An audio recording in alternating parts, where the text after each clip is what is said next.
What is up, everyone? I'm Dimitri Loiseau. And I'm Valerie Noble. We are the proud creators of the Regard Breakdown, the podcast that takes you behind the scenes with Hollywood's top talent as we discuss the roadmap for success in the entertainment industry. Each week, we bring you new episodes featuring the actors and industry insiders who work behind the scenes. These are the ones who create the persona, the look, and the brand from all your favorite TV shows and films. We are so happy that you tuned in because their stories are authentic, informative, and inspiring. Hey guys, Miss Sydney and Miss Val, how you guys doing today? Good. Good. Yeah? Good. Are you guys ready to get into this episode? Always. Let's do it. I love it. Well, before we actually bring on our guests, I know that Sydney, you probably have a couple of questions or a question for us with respect to, I don't know what people want to know. So what do they want to know?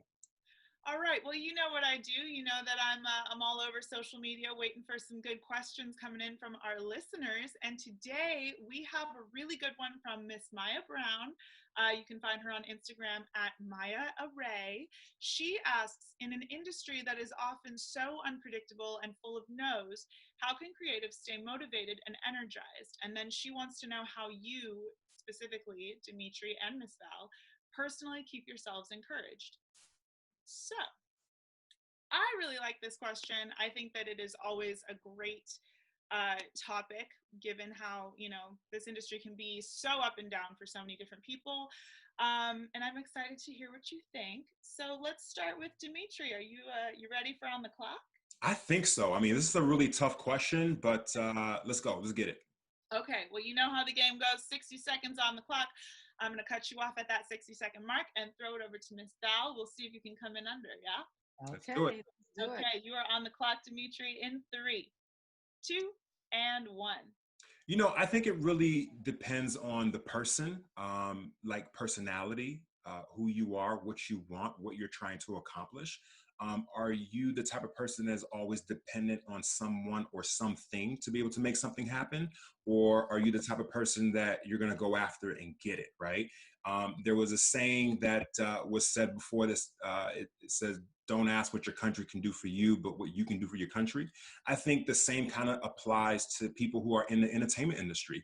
Whether you're an actor or producer or writer, do more of that.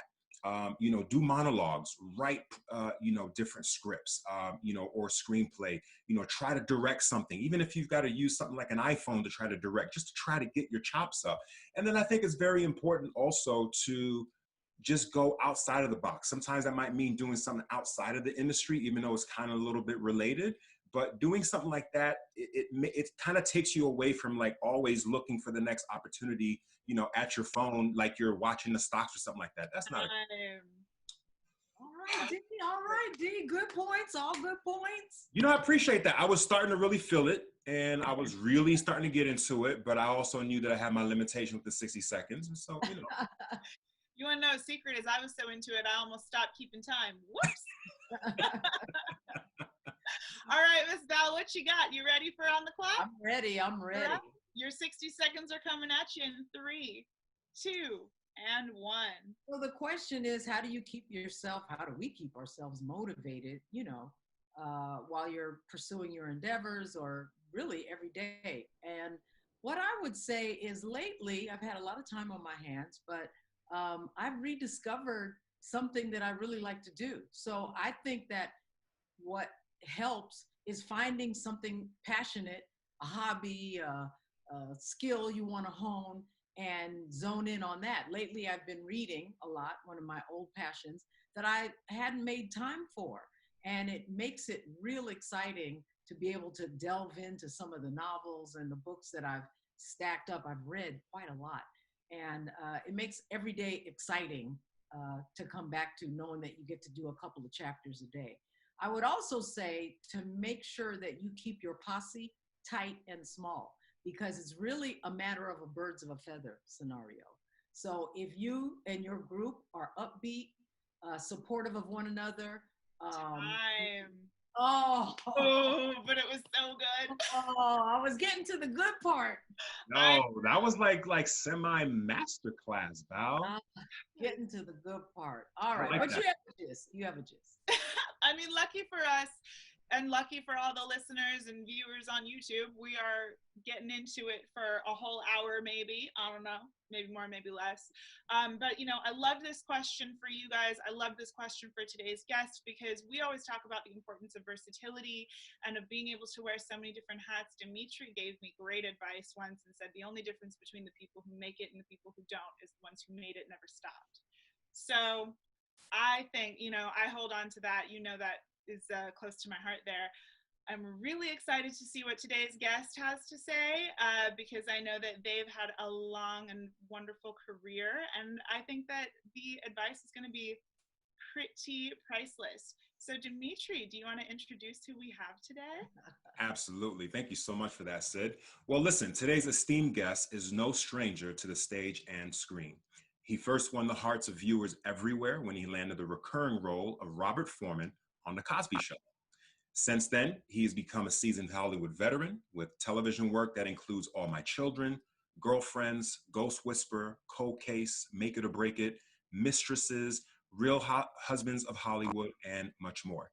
You've also seen him in films like Two Can Play That Game, where he starred opposite Vivica A. Fox, Mr. 3000, The Salon, Pastor Brown, Middle of Nowhere, The Christmas Swap. He was also starring on Oprah Winfrey and Ava DuVernay's drama series, Queen Sugar. With so much experience behind him, we can't wait to break down your industry questions with our amazing friend and honored guest, Mr. Dondré Whitfield. Dondré. Woohoo! What's going on, family? Wow. Okay, We are doing well. How are you? man, I'm too good. I felt like I hope I'm still alive. I felt like I got eulogized just now. I hope I'm still here. That was You know, listen, with all the work that you've put in, I think it's very important that people understand, you know, how you got there from the beginning and all the work that, you know, that went into it. The guest starring roles, the recurring roles, the lead roles, all that makes you who you are today. And it's very, very important. So congratulations and kudos to you. Thank you, my brother. I truly appreciate it.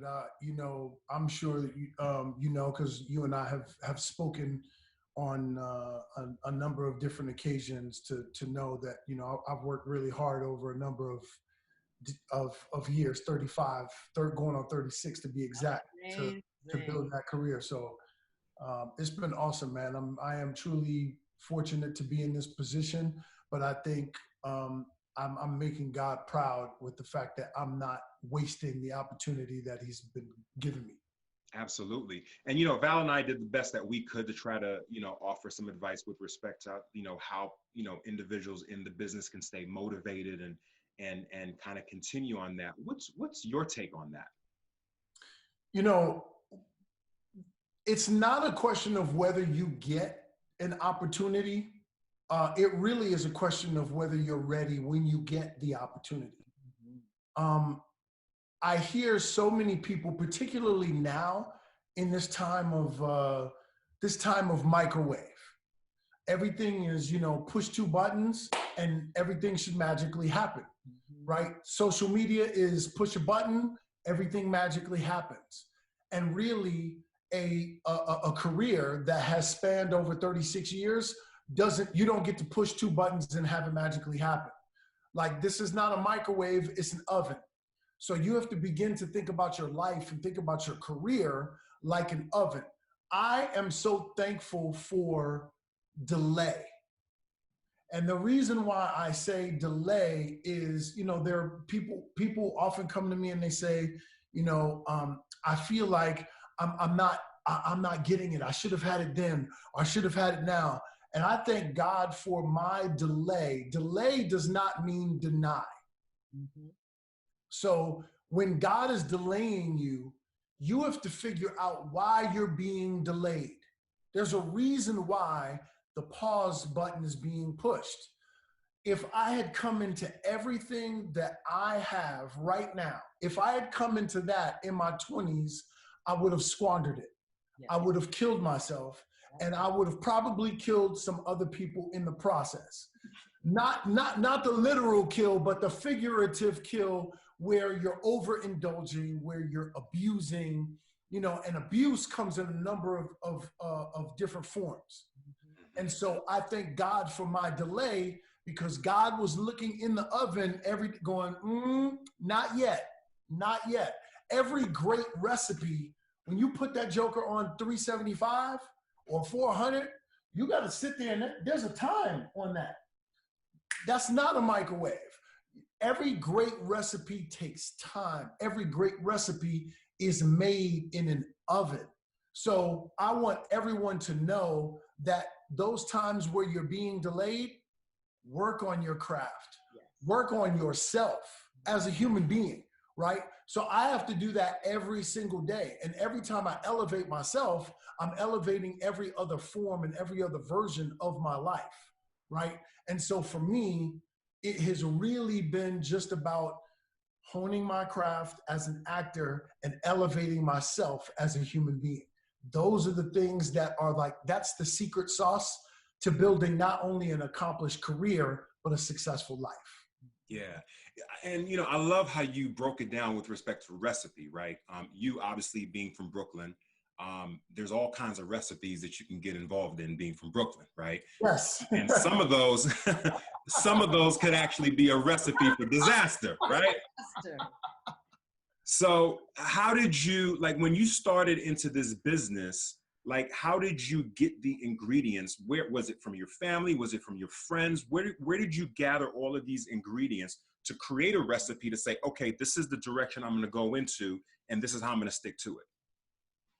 Well, you know, what's interesting is that I'm glad that you mentioned my home, because my home I often talk about the fact that there are two versions of myself. There's Brooklyn Dre, and then there's Disciple Dondré. So who you're speaking to right now is Disciple Dondré, right? This is who I lead with every single day. This is who is in charge of my marriage, right? This is who deals with my wife. This is who deals with my children. This is who deals with my community, right? At large, right? My body of work in my career. But every so often, Brooklyn Dre is standing right behind Disciple Dondré and going, let me handle that. And Disciple Dondré has to go, no, bro, because when you handle it, we got to get bailed out. We're good. Those things coming up in the street, and I'm working on my I'm working on book number 2 right now, which is a relationship book. We'll get into book number 1 later on, but in the second book, I talk about the fact that I learned a lot of skill sets in the street,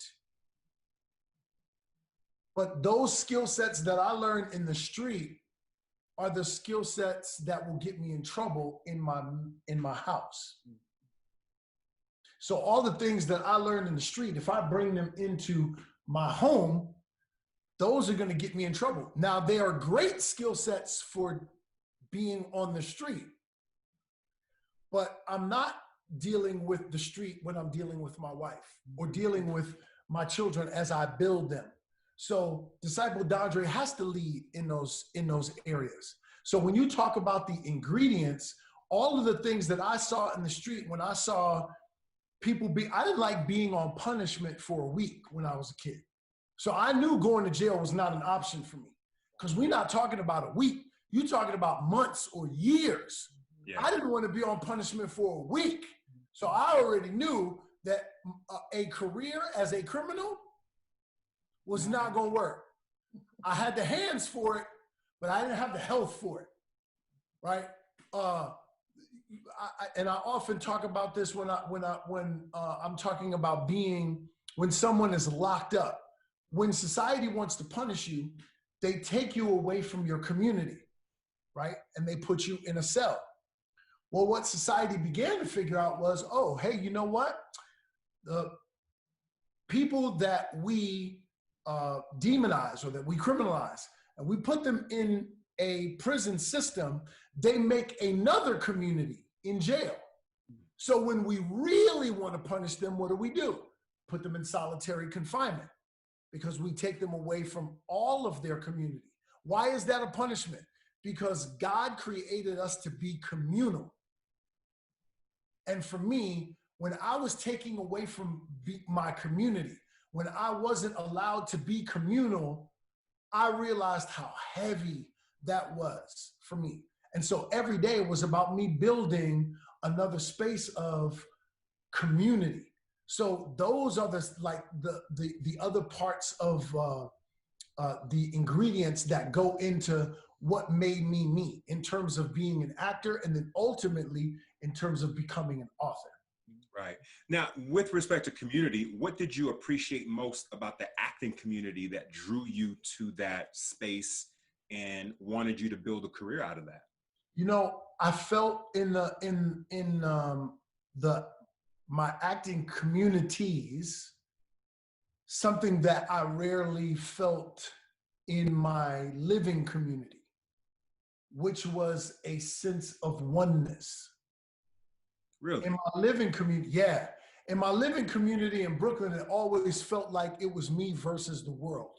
A light-skinned, curly-haired kid, you know, and where I grew up, that was an invitation to a fight every day.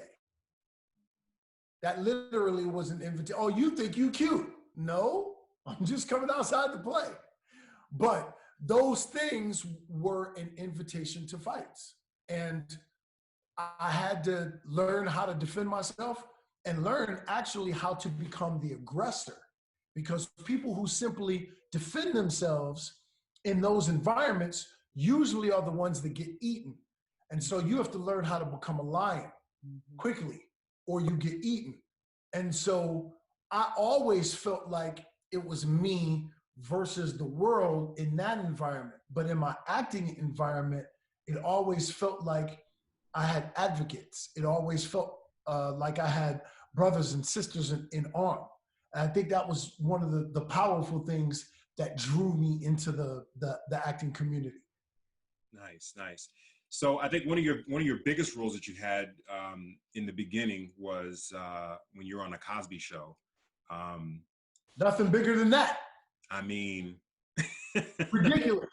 Ridiculous. It still holds up. It really does. Most watched show basically in television history, particularly at that time. Yep. Yeah. And I was still living, you know, I was still living in the hood. You know, while that show was the #1 show in the world. Everywhere. How did that affect you? Like you're literally on one of the biggest shows like on the planet, on television. You know, you're still in Brooklyn. How do you consume all of that? How do you balance it all? You use a word. You used the word just now that I intentionally say out loud every day, which is balance. And I've heard many people say, there's no such thing as balance, which is ridiculous, right? So if I was on a tightrope, which is what I consider life to be, a tightrope, and there are times when you're holding this weighted rod, and there are times where you're leaning one way, and then you're fighting to get to the other side in order to remain in balance so that you don't fall. This actually is balance. Even though I'm moving from one side to the next, people think they mistake balance for perfectly balanced. There's no such thing as being perfectly balanced in this life.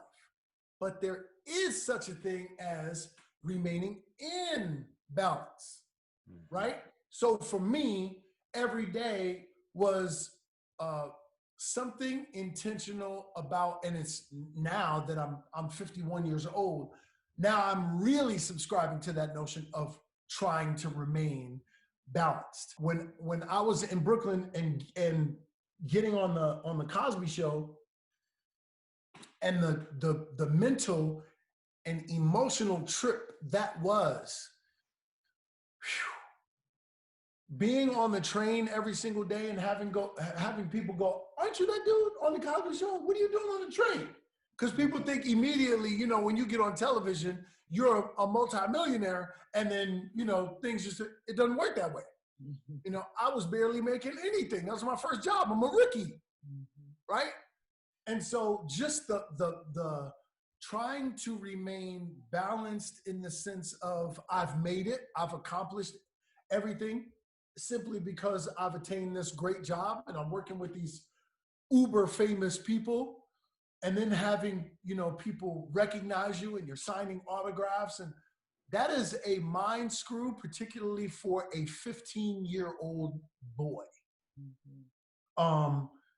It was baptism by fire, but I'm so thankful for knowing that I needed to play or learn how to play the balance game.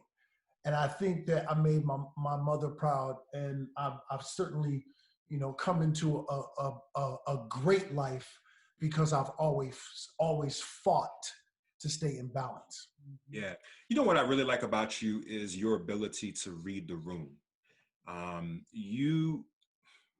You're very sure of yourself, and in a very, like, not in an arrogant way by any means, but just very sure of yourself, knowing what you want, knowing how to go about it, knowing how to kind of read everyone in the room, and then kind of, you know, meshing well within that.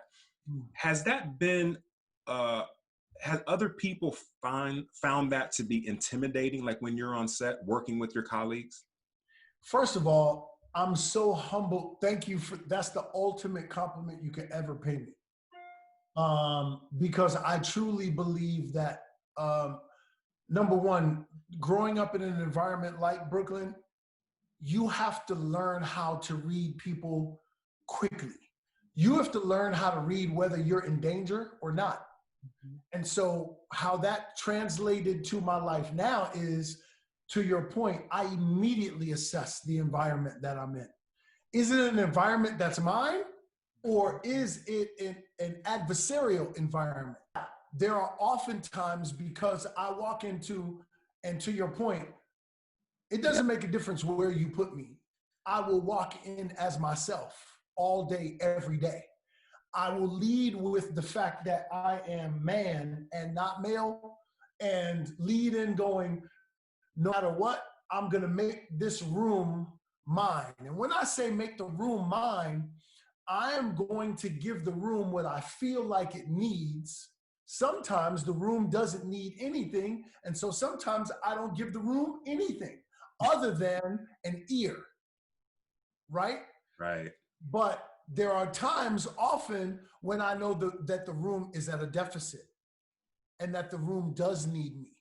So when I walk in, I immediately assess what the room needs and give it what I feel like it needs. And yes, that is very intimidating to certain people, because there are certain times when the people who you think are leading are not actually the leaders. Yes. And so when you walk in there and you give the room what it needs, you become the leader that God intended you to be when you were created. And yes, at times that is extremely intimidating for people. But unfortunately, and my wife and I, we talk about this often, it's not my job to make sure that you feel secure. It is my job to make sure that you are loved. And by me giving you what I feel like the room needs, what God is putting on my heart to say, here's what the room needs, that's how I lead and love. Now, it's not my job to make you feel comfortable.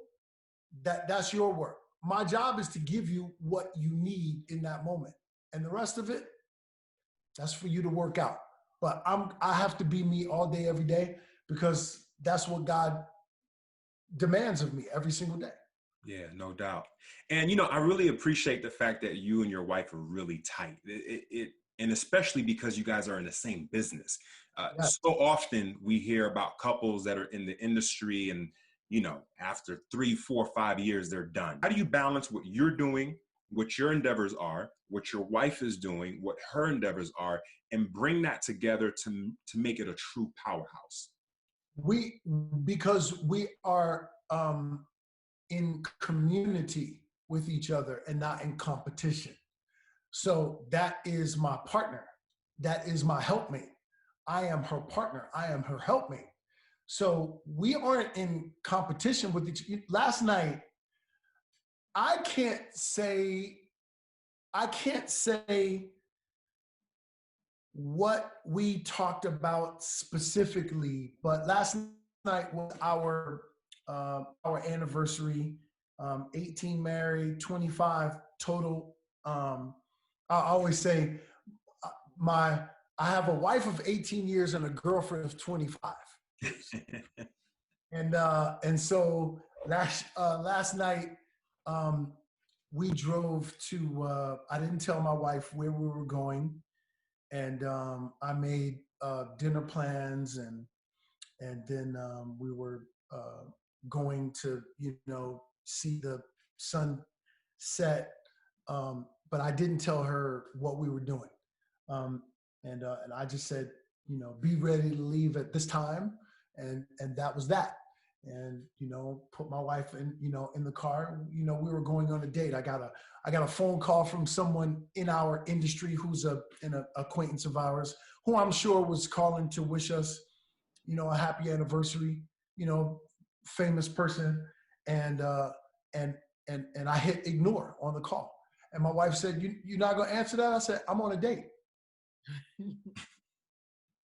I ain't got no time for that. I'll talk to them tomorrow. I'm doing something else. I got something. I got this. And then I put my hand, on her leg, like, hey, look, I got this. Right.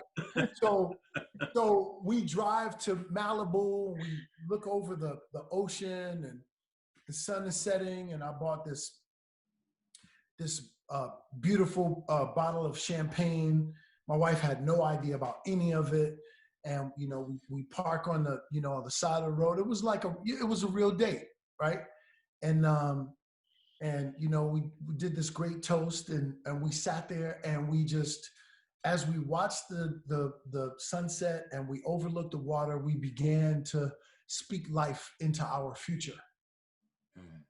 And I said, I almost gave it away. I talked about how I needed her to take over one facet of the industry while I was going to take over the other portion of the industry, and that was going to be our partnership work. Mm-hmm. And I said, that's what's going to happen. Wow. And, it takes look, my wife she really, truly is a maverick. I'm so proud of my wife. Like, I can't even express to you, because what we've done is we have reinvented ourselves on a number of different levels in terms of what our career paths were initially looked like. Mm-hmm. But with that being said, I'm the leader of my house. And I don't say that. If my wife was sitting here right now, she would tell you the same thing. Because I'm not the leader of my house because I tell anybody. My wife is from the South. First of all, my wife is from the South Side of Chicago. Proud Black woman. There's nothing I'm going to be able to tell my wife. Right. Nothing. Okay. Zero. My wife is a strong, powerful, independent Black woman. I can't tell my wife what to do, but I can show my wife what to do. And I do that every single day. That's what makes me the leader of my house.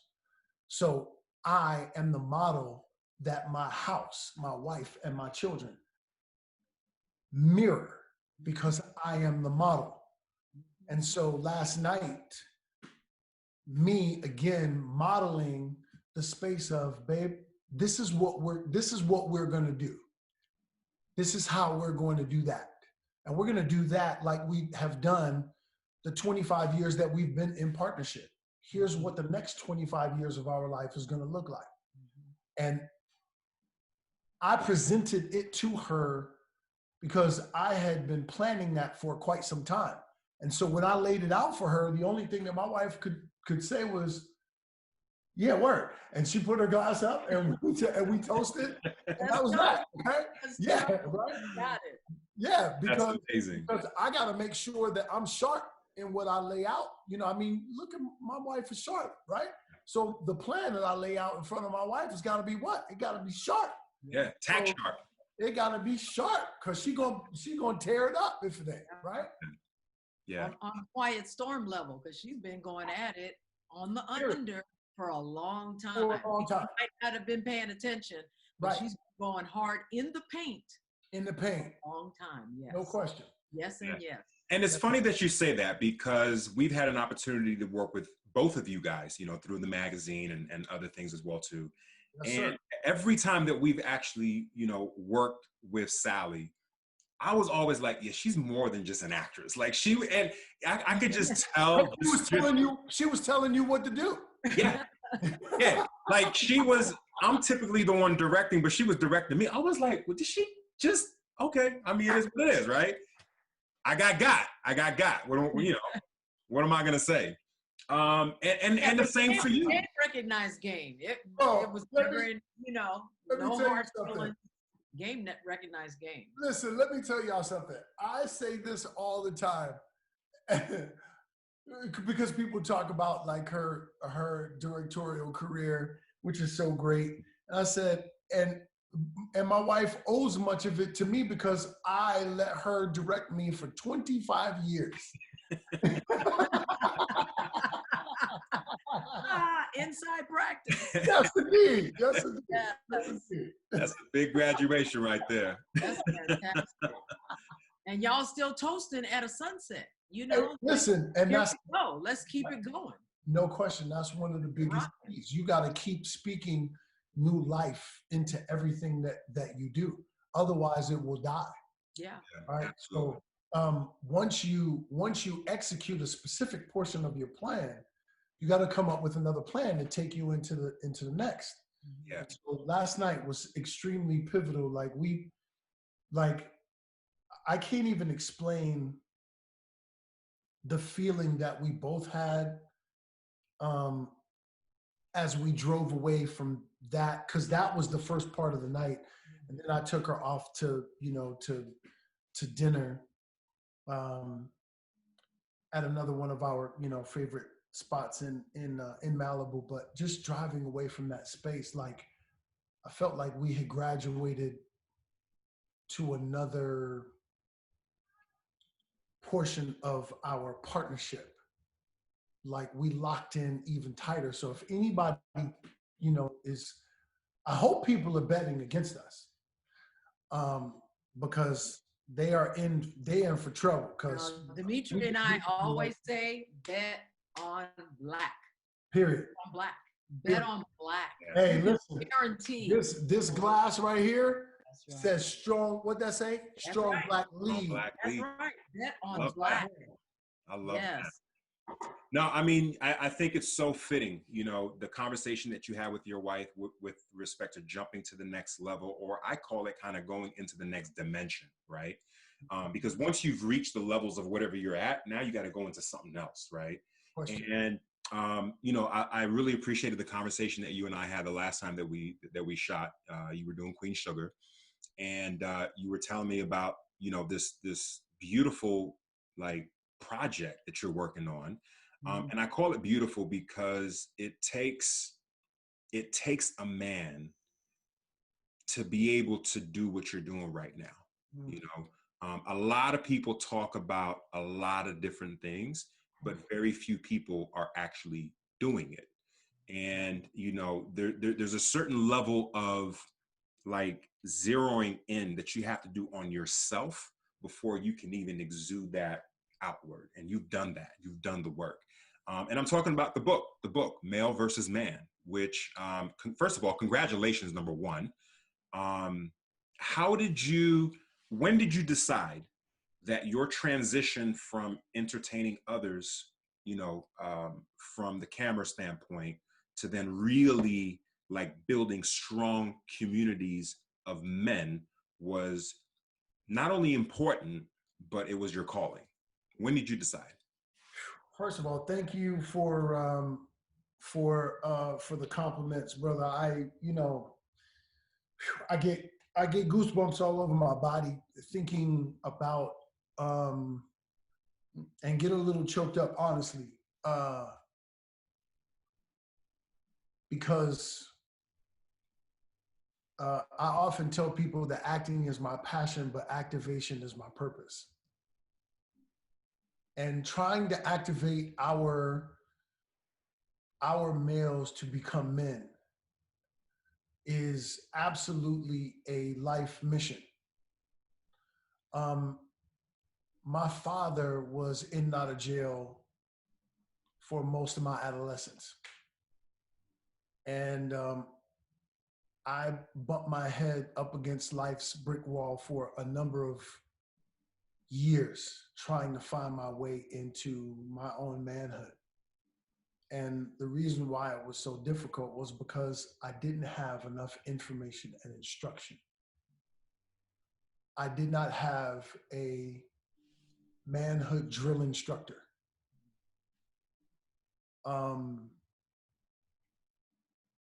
My father and I were estranged from each other for 20 years until a conversation that I had with my daughter about 6 years ago. She was 11 at that time. She just came and sat down next to me one day on the couch and she said, "Dad, do you know where your father is?" No segues.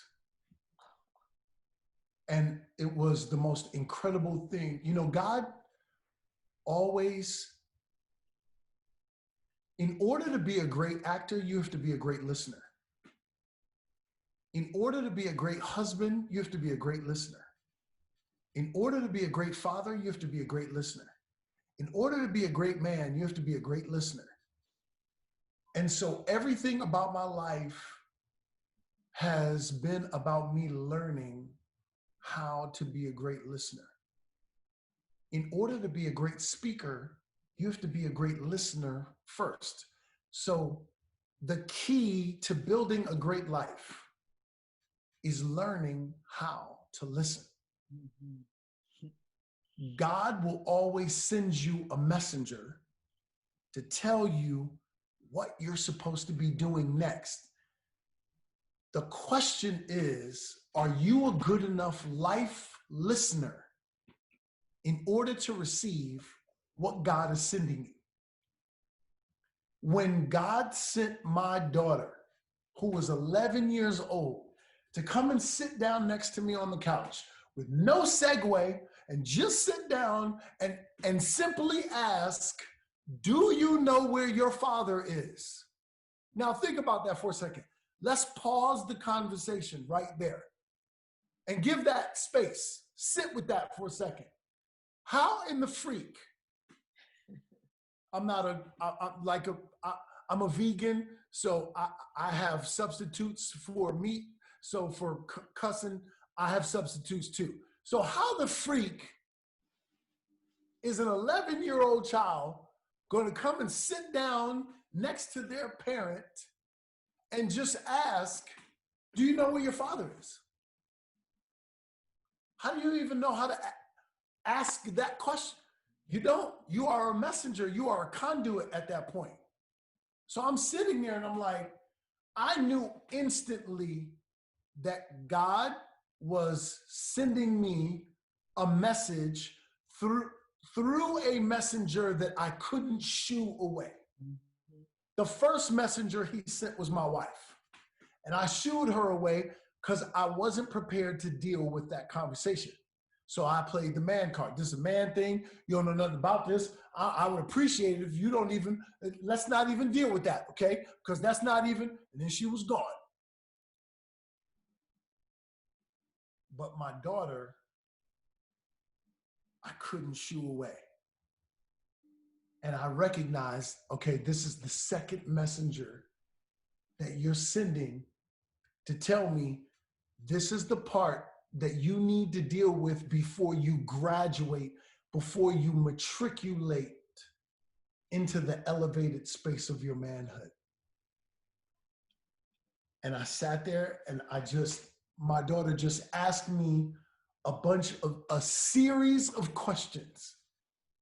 She never judged one response. She just sat there and she accepted my response and she said, mm. And then she asked me another question.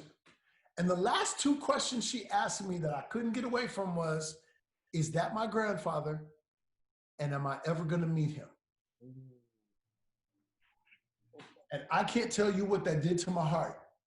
It was like she was saying, hey, listen, sir, whatever beef that you have with your father, that's your beef, bro. You're cheating me out of a grandparent. And I realized this in me searching everything out. And at first I couldn't understand why it was so important, why God was demanding that I deal with this. And I finally got to this.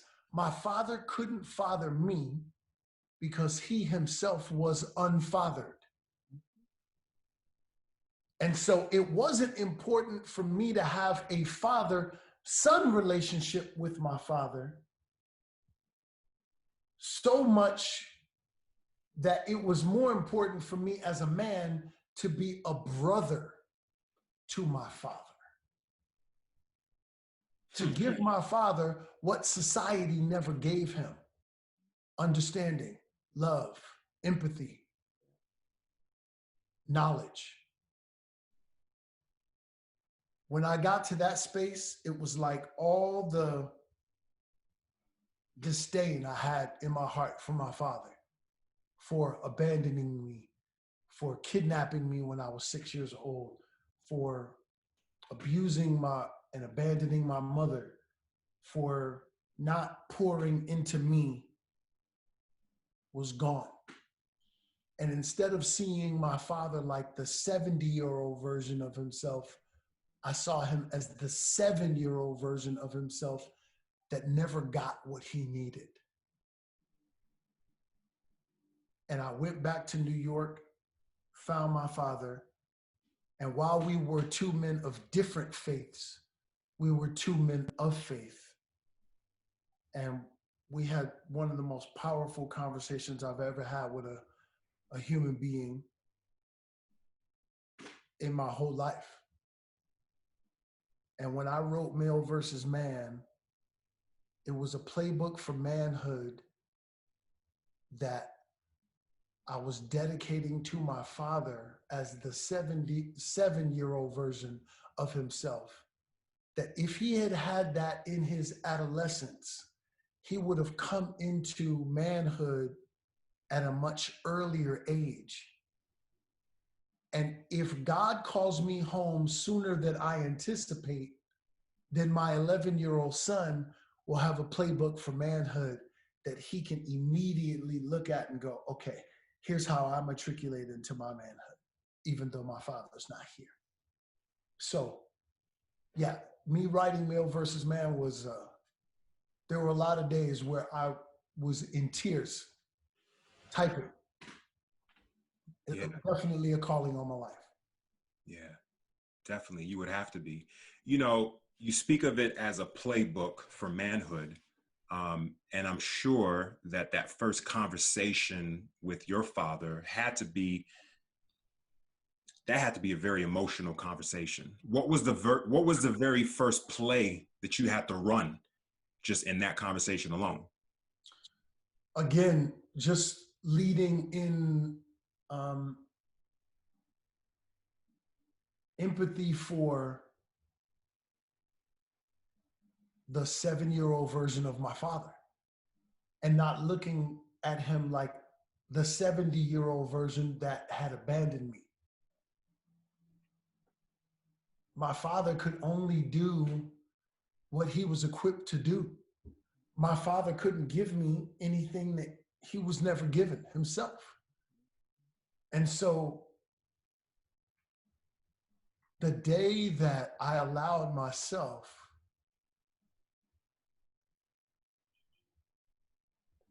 to shed a tear for my father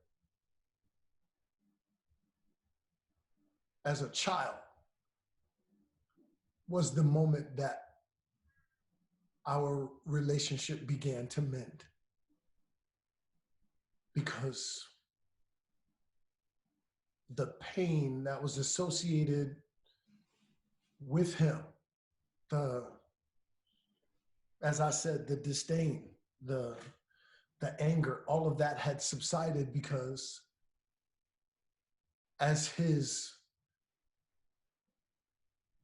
righteous spiritual brother, I recognized that he was a human being that was left at a deficit, and that I couldn't hold his inaction against him because he was never given the equipment to be able to do what was necessary to show up any differently. And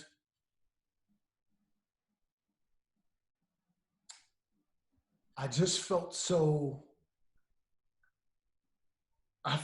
bad for my father in that space, because I know what it feels like to be left at a deficit, to be in an environment of sharks and you are just walking around like flesh that sharks are looking to eat. And you're doing the best that you can to survive the hostile environment that you're placed in. And without the benefit of great skill sets, I don't know how he survived his life.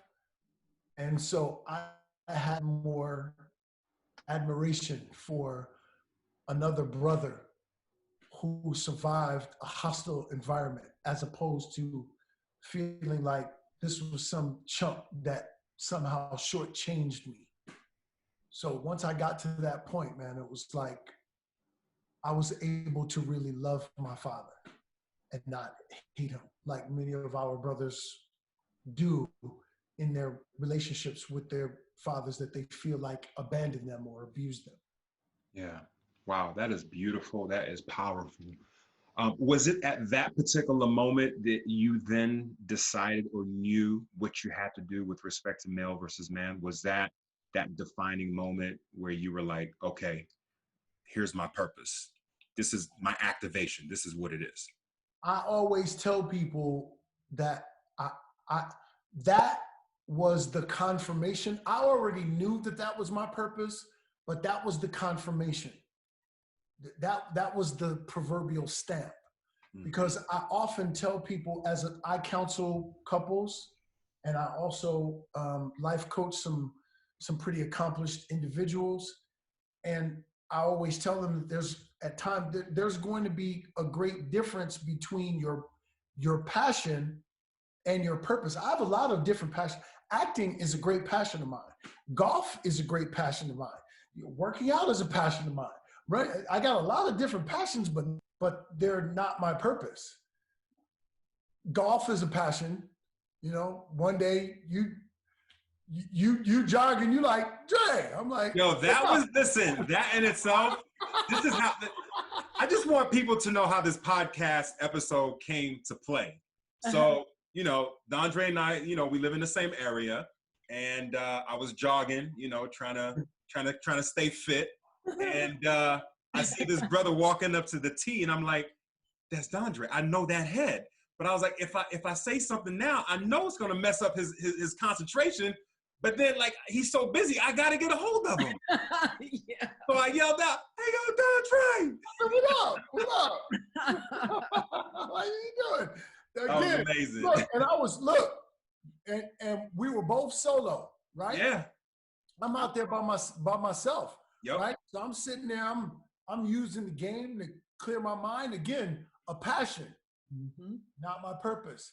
Even acting, great passion, not my purpose. When God created me, the intention behind my creation was to be a servant. One of the things I talk about in the book is that males look to be served while men look to be of service, right?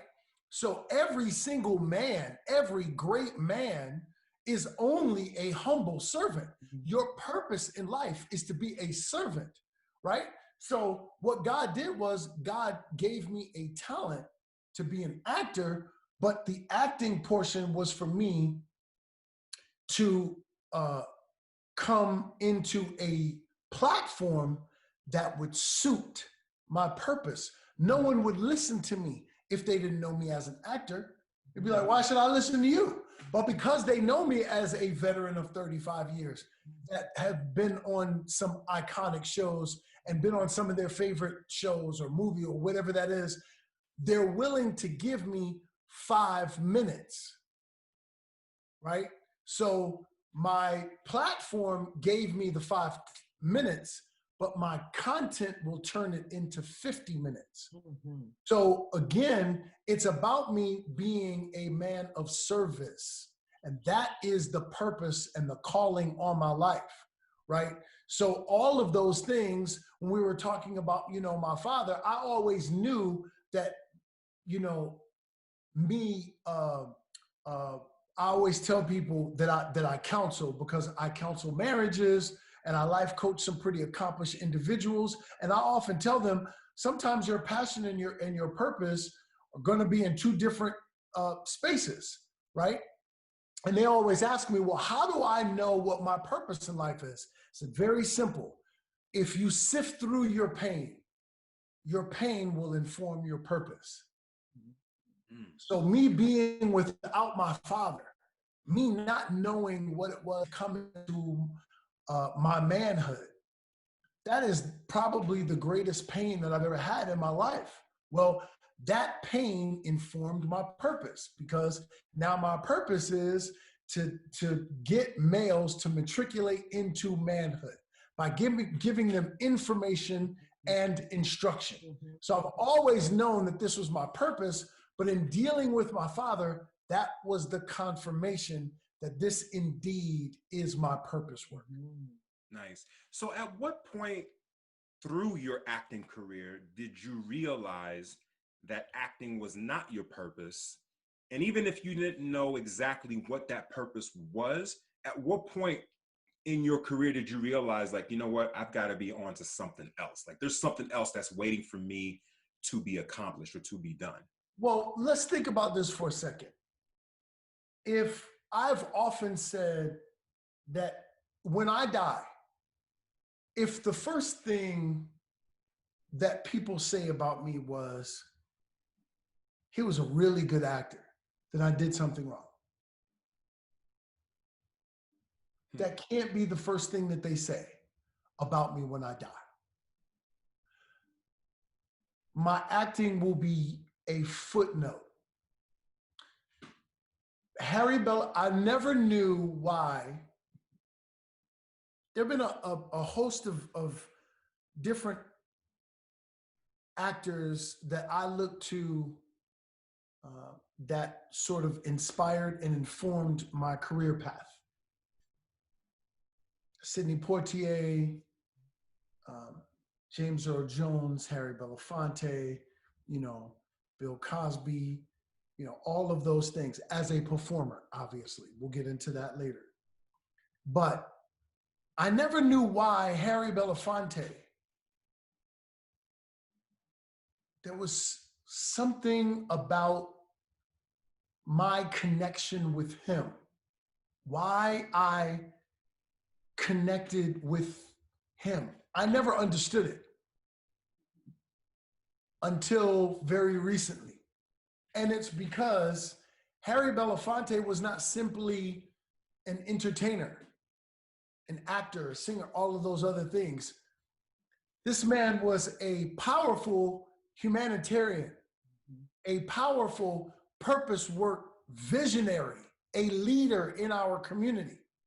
I didn't understand it very early on, but now I understand why I always gravitated toward, it's kind of like you've got a bunch of different people in front of you, but your eye keeps gravitating toward one particular person or being.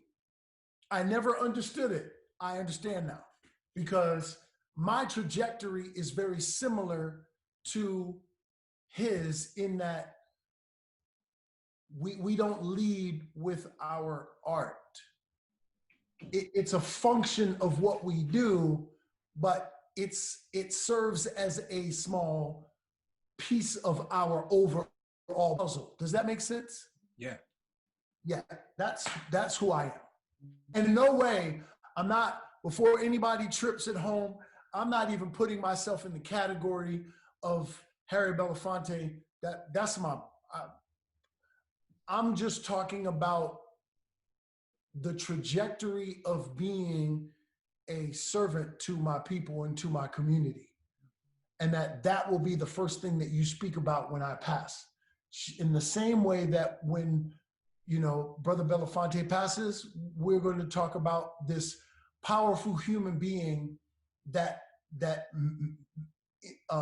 increased the human condition, that resuscitated and restored the human condition. Right. That's how I have to live my life. Yeah. And in fact, I mean, if you think about it, right, if you are the conduit to being able to help out males becoming men, whether it's men in the community, men, with their spouses or significant others, with their children, in fact, it really is a humanitarian effort. Because if we look at how it deteriorates, the community and the world over, it's probably one of the biggest humanitarian efforts, I think. I can't think of any greater gift than to gift a woman a man. I can't think of any greater gift to gift a child than to gift a child a man. In my book, I talk about how men are the walking trees of our community. Think about what a tree does. A tree was the first shelter before we had homes.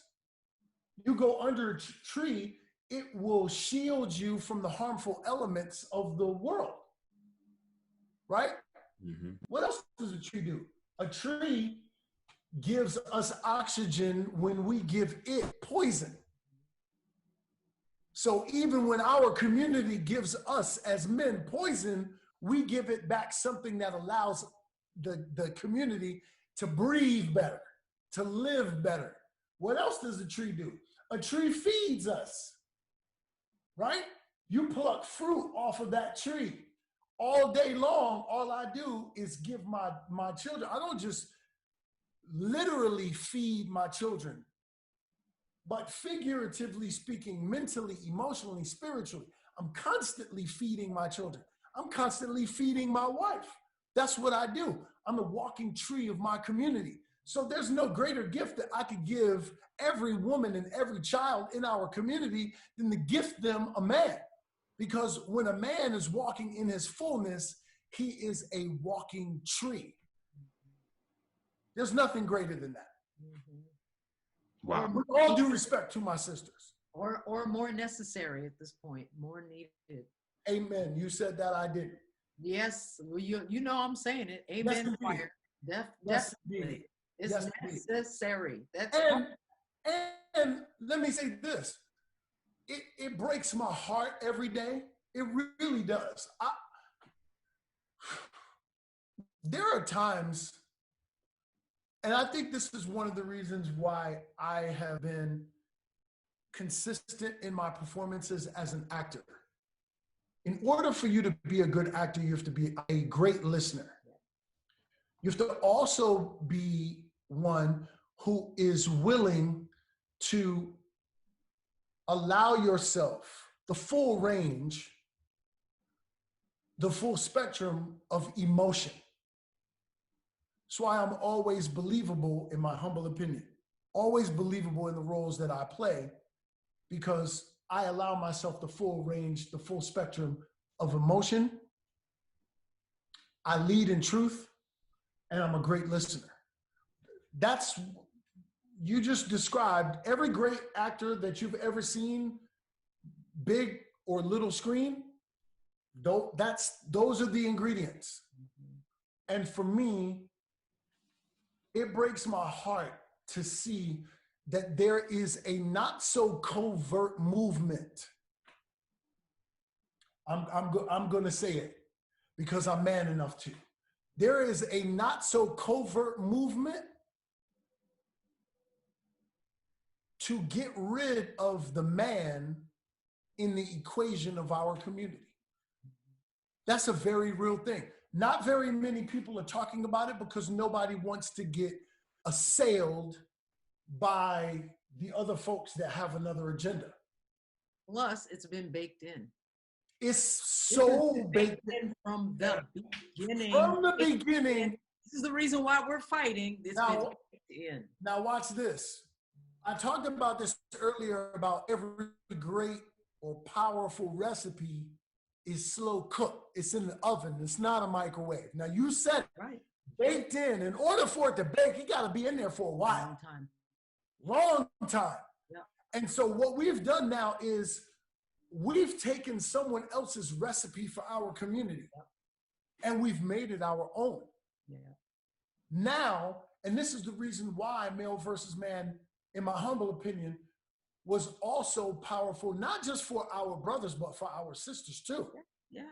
Because our sisters need to know how essential we are to the recipe of restoring and resuscitating our community. We're not telling you that we're more of an essential ingredient than you are, but we are telling you that we are an essential ingredient. Absolutely. And if you take us out of that recipe, you change the entire recipe. We see the example of that. We're living it. We're living it. Example is of women only raising men, children. We see the example across the board. Sister Valerie, I can't tell you how just to hear you say, at times, it is a dangerous climate. And I'm just going to speak truth because that's where I live. It has become, I'm not going to say dangerous because danger means that I could be brought harm. I will say this. It has become hostile. It has become a hostile environment to be in. To speak the truth, that there is a not so covert movement happening to eliminate the Black man from our community. Right. I'm going to cut in a little bit because Dondré and I, we talked about this, at length, this was, prior to, or I think you were in the midst of writing the book. And, back on the subject of like imagery, it's what we see, on social media. It's what we see in television scripts. Yes, yes. So if it's in a script, then it's intended, it's intentional, right? And so, when you see something like that play out, yes. how much more of a difficult conversation is it for you when you're speaking to others about male versus man and having the right mindset and, all of these different things? Like, how do you combat what you're trying to say versus what people are seeing all the time? Good question. This is so. The other day, my agent sent me a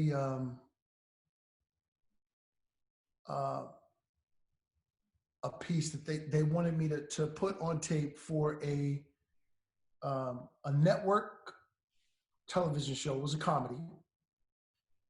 And the role was a professor, obviously Black professor, who was near destitute after his divorce. And so in order for him to get back onto his feet, he decided that he was going to sell drugs. Wait, this is in a script? 2020? Not 1977? Not 1977. Oh my God! Not blaxploitation? Not blaxploitation. And I'm talking about one of the big networks. Oh my God! Okay. A comedy. That's funny. Because that's a tragedy. Exactly. Okay, but now this is a comedy, right? Okay. Exactly. So I'm reading this, and I said, first of all, I was so disgusted. Mm-hmm. This is literally the day after Brother Chadwick left us. Okay. And I let out a verbal, oh my God. And my wife says, babe, what's wrong? And I said, and so I explained to her what was going on. And she said, what are you going to do? I was like, come on, you know what I'm not going to do. You know what I'm not going to do. Look on my IMDb. Look, I challenge any of you. Go on my IMDb right now and find something where you go, oh man, you shouldn't have done that. Find it. That's right. You're not going to find it. You know why? Because I have been intentional for 36 years of doing work that shows my people in a very specific way. Period. Mm-hmm. I even left a show. I left money on the table because I didn't like where they were taking this character. I'm not getting down like that. And again, like I said, I am not going to die having somebody say, well, there lies the dude that did it all for money. Mm-hmm.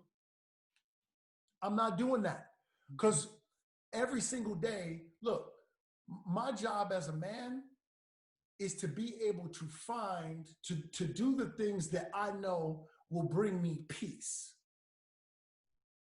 And none of that brings me peace. I can't die with $2 million in my coffin, 4, 5, 6, 10. I could, but I'd be crazy. So I'm not out here like that. I'm not doing that. I'm not doing that. And I said to my wife, and I understood at first, I don't think she fully understood what was in play. And I said to her, I said, with all due respect to our brother Chadwick is not the only brother making Chadwick-like choices. Yes, that's right. That's right.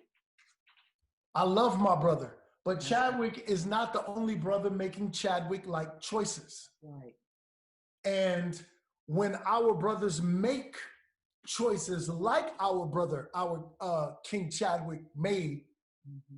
Sometimes we ridicule them for making those choices.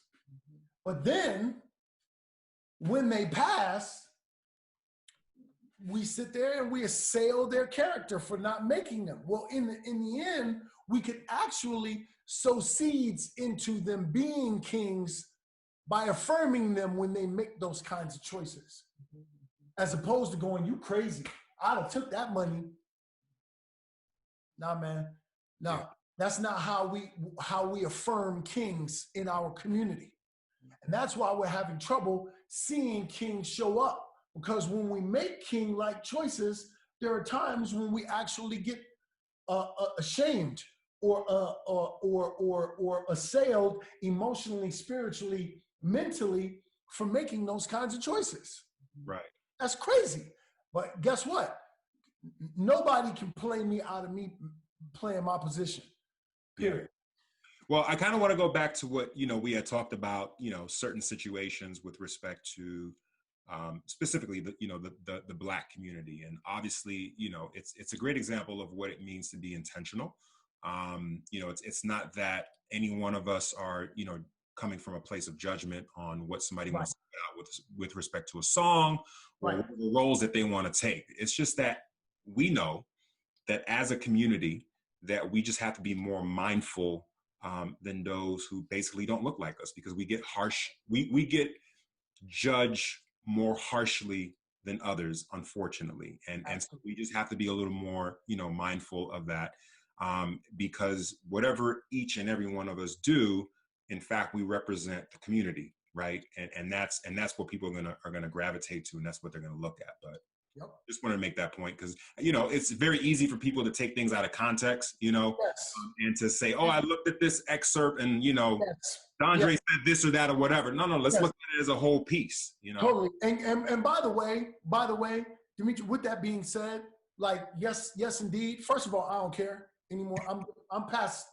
It's beyond that. I'm past the care. Overall perspective, and if you don't get that, listen. That's what you're talking about. Totally. I'm past the care. Where we are. Yeah, I'm past the care at this point, because I know that purpose is bigger than that. But to Dimitri's point, in order for people to truly understand where we're coming from, I never come from a space of judgment. I only come from a space of assessment. Yes. So if I see another brother make a decision and I go, that's not the decision that I'm trying to make, I go, I get where you're coming from, but that's not for me. Look, Muhammad Ali taught me at a very early age, I have got to stand for something more than just my title. Mm-hmm. Muhammad Ali gave up his title. And freedom at some point, too. He went to jail. All of that. You feel me? All of it. The ultimate. So you giving up your belt actually doesn't mean that you give up your title. Right. So I can give you my belt, but I'm still champ. Yeah. You feel me? You can take the belt, but you can't take the title. Yeah. Right. So my title is, I'm a man. You ain't never gonna take that title. Mm-hmm. So I can give you my belt, which is my job, my check. You can have the belt, but you can't take my title. Mm-hmm. I'm a man all day, every day. Mm-hmm. And there's no white person can take that from me. No industry can take that from me. No, my wife, if she didn't have a certain level of consciousness, she couldn't take it from me. My surrounding community can't take that from me. The police are not going to be able to take that from me. A government is not going to be able to take that from me, because I know that I was created by the Most High to be exactly what I am every single day. And not one person on the face of this earth is going to get me to be able to hand that title over. It's not going to happen. Yeah. I love your perspective. I really do. I really appreciate your perspective. This is your experience. This is your journey. This is the way that you see things. And this is how you have actually been able to help other people. Right. And that's what we're talking about. We're talking about how did you get from point A to the point that you are right now, helping other people? You're building stronger communities. And, sometimes when you're trying to build the foundation of something, you're going to have to break up some other things in order to lay the foundation down right. So it's level, so that it's even, so that it actually can withstand whatever may come next. So I just wanted to say that to you. Brother, first of all, I appreciate you saying that. But let me give people who think that we're bypassing the information that's necessary to survive in this industry. Let me tell you how I survived in this industry. I learned how to say no. Some people think that the life that you have in this industry is about you saying yes. Everybody says yes. Everybody says yes. The thing that rounds out a great career is not centered around your yeses. It's centered around your no's. Denzel Washington said that, I think it was Sidney Poitier that he called. And he was asking him about whether he should take this role or not. And And Brother Sidney basically, was explaining to him, hey, listen, he's like, your career is going to be defined by the things that you say no to. Because that dollar is looking to make you a whore. It's going to whore out everything. It's going to whore out your integrity. It's going to whore out your manhood. It's going to whore out your principles. It's going to whore out your blackness. So every single day, that dollar is looking to turn you out and put you on the corner. And your job is to make sure that nobody pimps you out. Nobody pimps out your manhood. Nobody pimps out your blackness. Nobody pimps out your integrity. And the only way that they can really get you to do that is by offering you that dollar. So let me give everybody this. I know a bunch of people who own half the world. And I know few people in that position that are truly happy.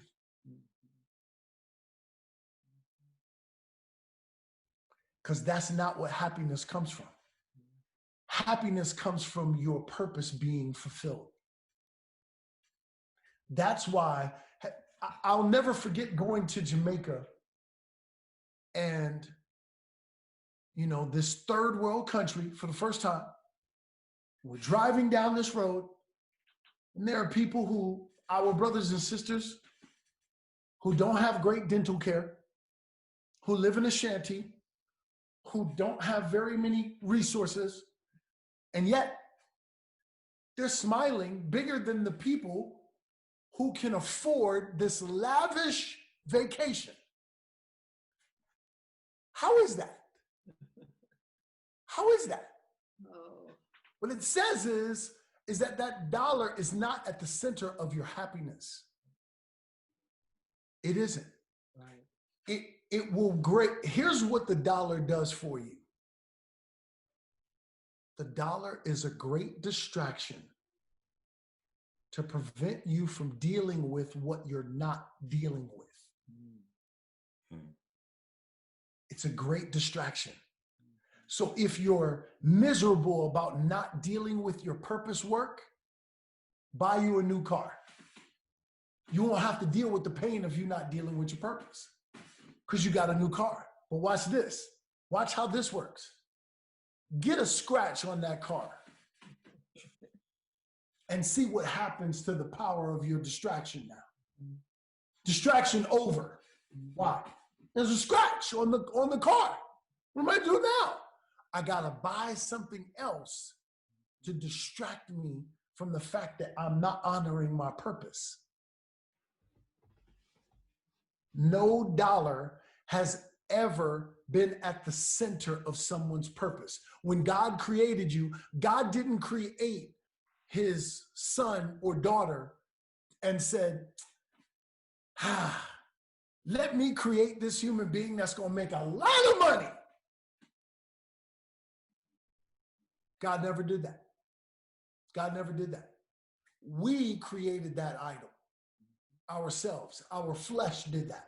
That purpose work, that is the key to our life. And if you're trying to figure out what your purpose work is, sift through your pain. It will inform your purpose. When you get to that, you will find a lifetime of happiness. I promise you. I promise you. If you don't, call me. If you don't, call me. That would be my third book. Yes. That's fantastic. That's really cool. So listen, so now that, Male versus Man has been out for quite some time, what has been the overall response to your message? Brother,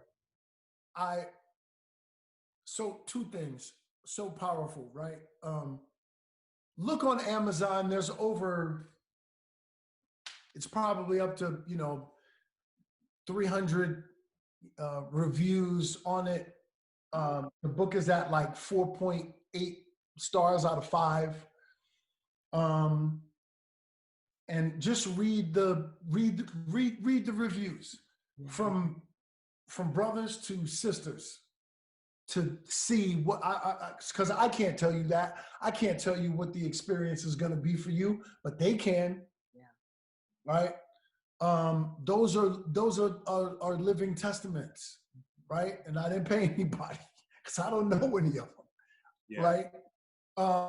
But what's been so powerful is for people to reach out to me on my social media to talk about what the book has done, what kind of clarity it's brought, how our brothers have found themselves in it.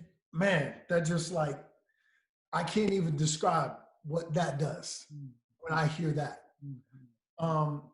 And then I had a powerful experience. I'm actually going to be posting it on my social media shortly. I went into Barnes & Noble. The one thing that COVID took away from me as an author was for me to have an in-store book signing. I dreamt about that, like what that would be like. So I've been robbed of that. So about a week ago, I went into a Barnes & Noble for the first time to see my book in the store. And I'm looking around, and all of a sudden, in mind, body, and spirit, right in the front of the store, in this mind, body, spirit, what's new for mind, body, and spirit? Smack dab in the middle of that display. Wow. Let me tell you why that's so powerful. In the book, I talk about how in the 4th grade, one of my teachers said to me that I was not a good writer.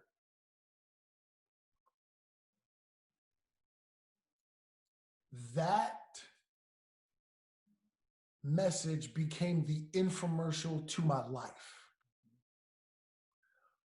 For the better part of 40 years, can you imagine telling a 10-year-old that, like at 10 years old in the 4th grade, like that could even be an indication of what you're ultimately going to become.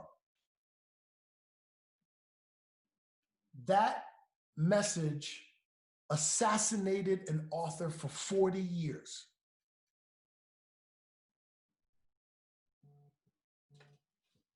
And I finally walk into this Barnes & Noble, and right in the middle of this mind, body, and spirit display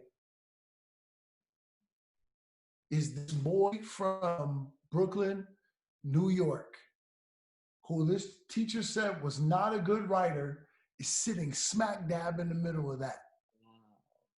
Now I'm gonna tell every single body listening to this, listen to me.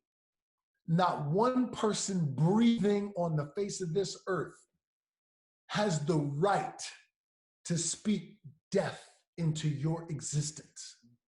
The only person that can dictate what your trajectory truly is God, who created you with great intention, and you and what kind of work you put into creating what you want that to be for yourself.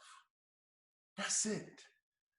Anybody else is just giving you opinion, and we all know what that's about. I mean, at this point, you might as well just send her like a signed copy of your book and say thank you. Bro, let me tell you something. You know what? Ironically, you say that. I searched the woman out, and unfortunately, she passed away. And here's the work that I really have done on myself.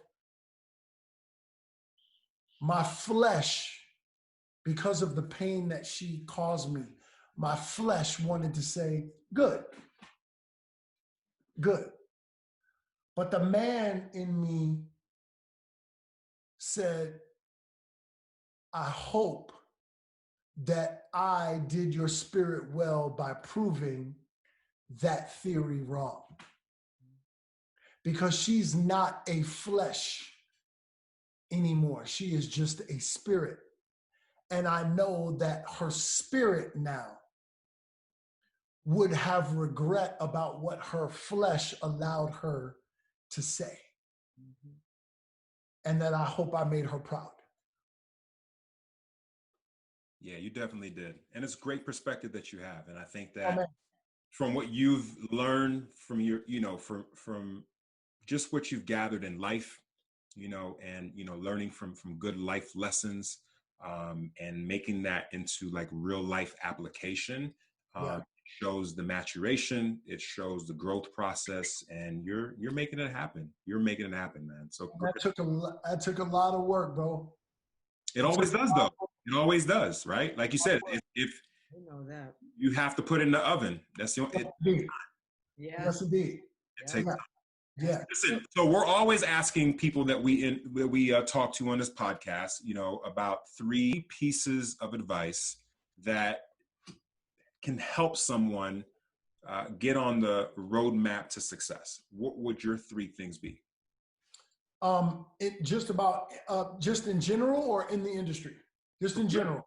From your perspective, put it together, the industry, what you're doing with your book. Just if you have 3 solid pieces of advice that could help out anyone that wants to be an actor, anyone that wants to be an author, anyone that just wants to be anyone, what would that be for you? So number 1, lead in truth. I hate the expression, thank you for sharing your truth. No.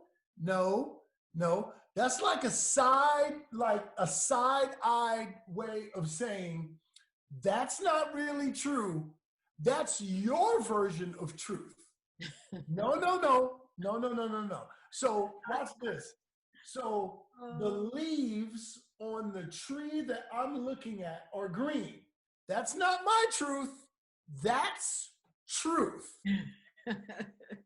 You dig? Yeah. I don't receive that. Thanks for sharing your truth. Stop. Let's pause right here. No, I rebuke that, because now what you're saying is that I'm actually speaking from a space that is inauthentic, and that now what you're going to do is you're going to validate my inauthenticity. Authenticity that's lacking. No, indeed. I rebuke that.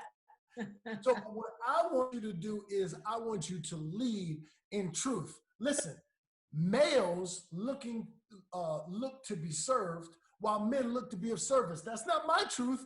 That's truth. Period.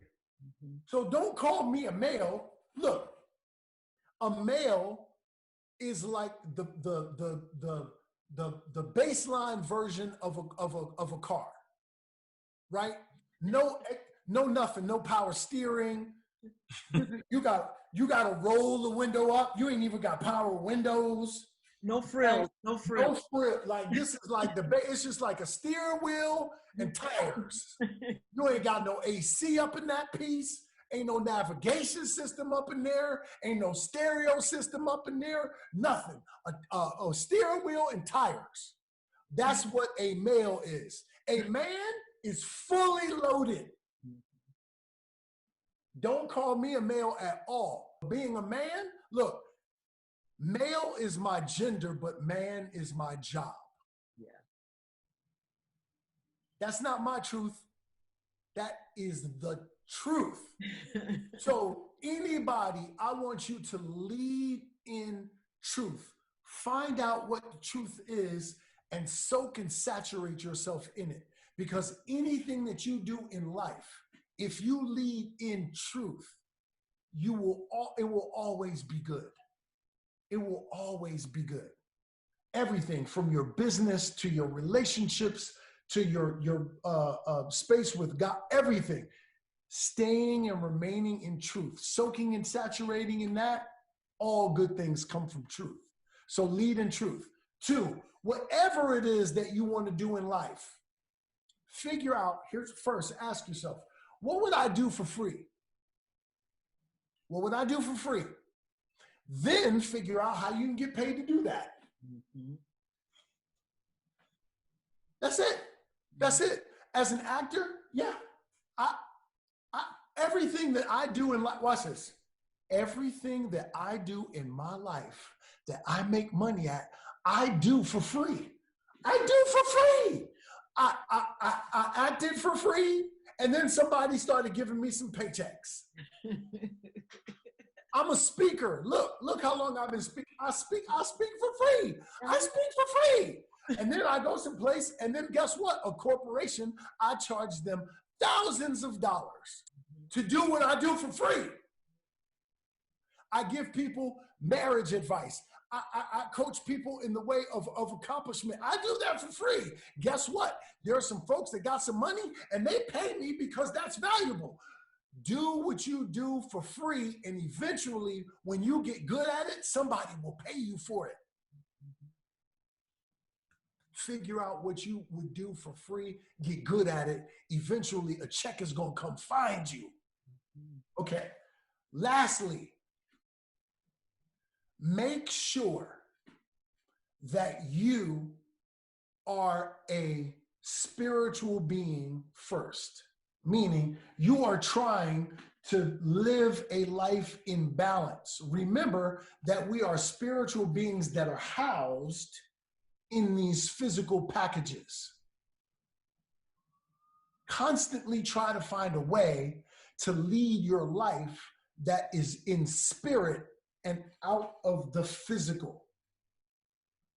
Because our flesh, look, if I constantly lived out of my flesh, I wouldn't be married for long. Mm-hmm. You know why? Because I'm a male first. That means that I am a hunter. I'm a hunter. So whenever something walks past me, and my wife and I, we got into an argument, or I didn't like something slick she said, or we didn't, or stuff is just not good. Something walks past me and then validates me, affirms me, says I'm the greatest thing since sliced bread. My flesh is going to say, let's go hunt.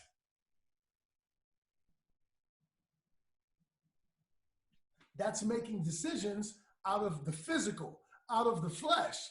Making the decision out of my spirit first will say, hey man, anything that you get from this sister right here is going to affect what you have in your home.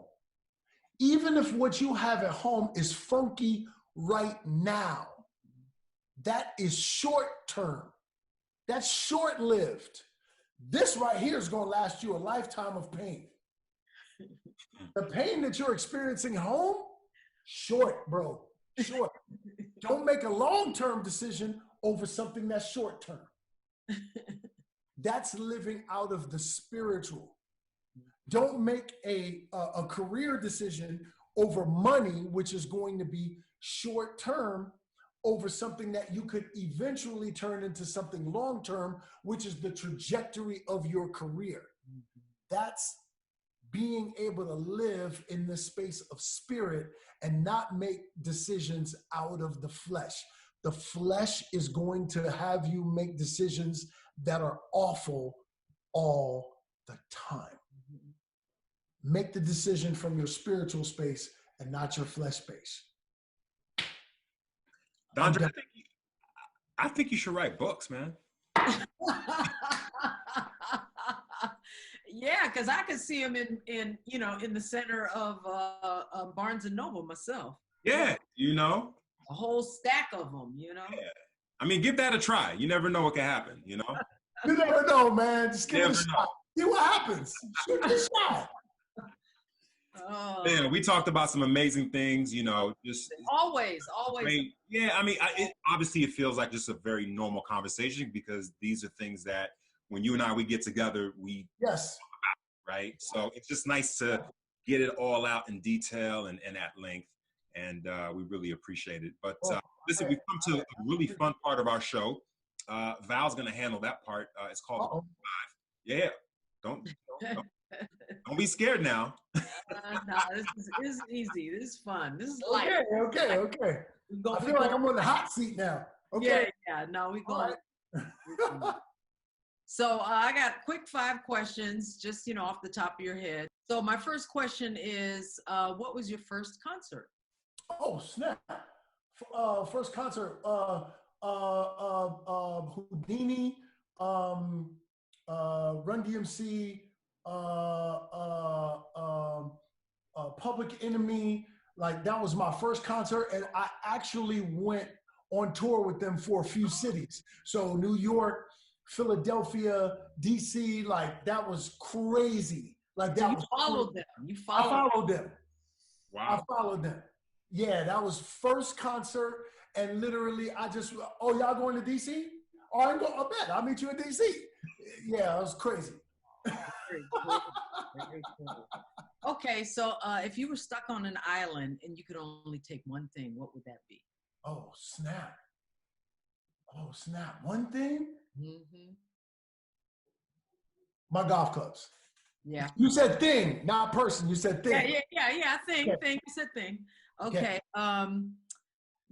Would you go for peanut butter and pickle sandwich or pineapple on a pizza?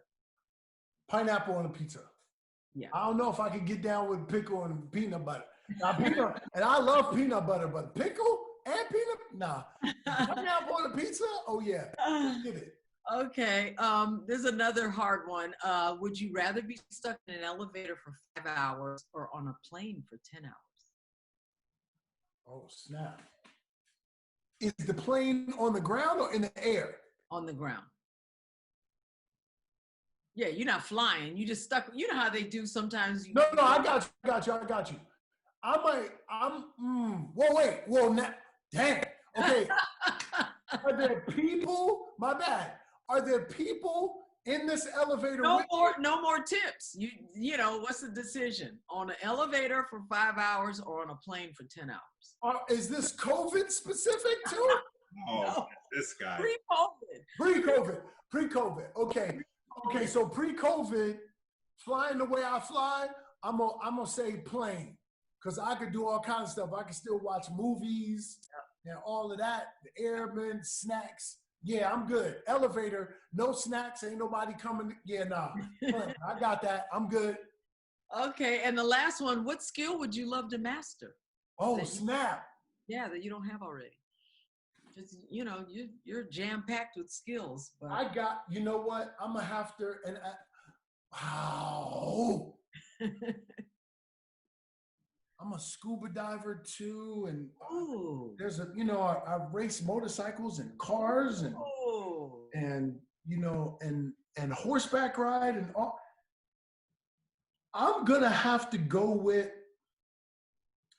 It's the hardest game in the world to play.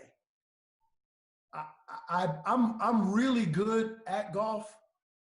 I'm going to have to say golf, because there's even Tiger Woods didn't master. You can't master it. So, mastered, to be able to yeah. Golf. That's a good one. Oh, yeah. Yeah, no question. Fantastic. Something to remember, Val, don't ever tell an analyzer not to analyze. Right. Because literally every single question. Yo, bro, I can't do it, man. Now, hey, listen, I'm so used to thinking it through, stuff that will have, impact later on. Stuff that where you go, I have no problem. Yeah, I can be, my middle name is improvisation. But when you're talking about decisions that will have, impact, I'm yeah, hold on, wait a minute. Yeah. I've had to learn how to do that. I don't know if the pineapple on the pizza is going to have much impact, but I'll take your word for it. Bro, pineapple on pizza, listen, pineapple and pizza as opposed to peanut butter and pickle? Dude, that's going to have impact on you, bro. That might hurt your feelings right there. Plus, I'm a vegan, so, pineapple on just about anything, I can roll with that. No doubt. No doubt. Well, listen, Dondré, this was such a great opportunity for us. We had a great time talking to you. Thank you so much for dropping all these gems. How can everyone who's listening keep up with you on social media?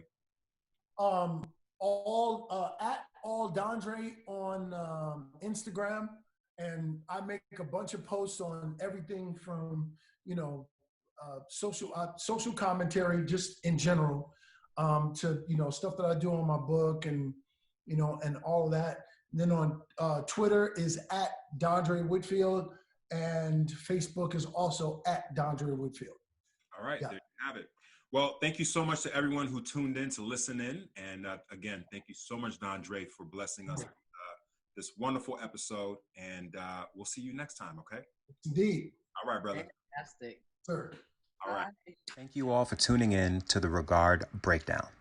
Don't forget to subscribe to our podcasts. We're available on Apple, Spotify, Google, iHeartRadio, Stitcher, TuneIn Plus Alexa, Deezer, and much more. And if you'd like to see video content from our podcast, be sure to subscribe to our YouTube channel, Regard Breakdown. And for all other social platforms, follow us on Twitter, Instagram, and Facebook with the handle @Regard Breakdown.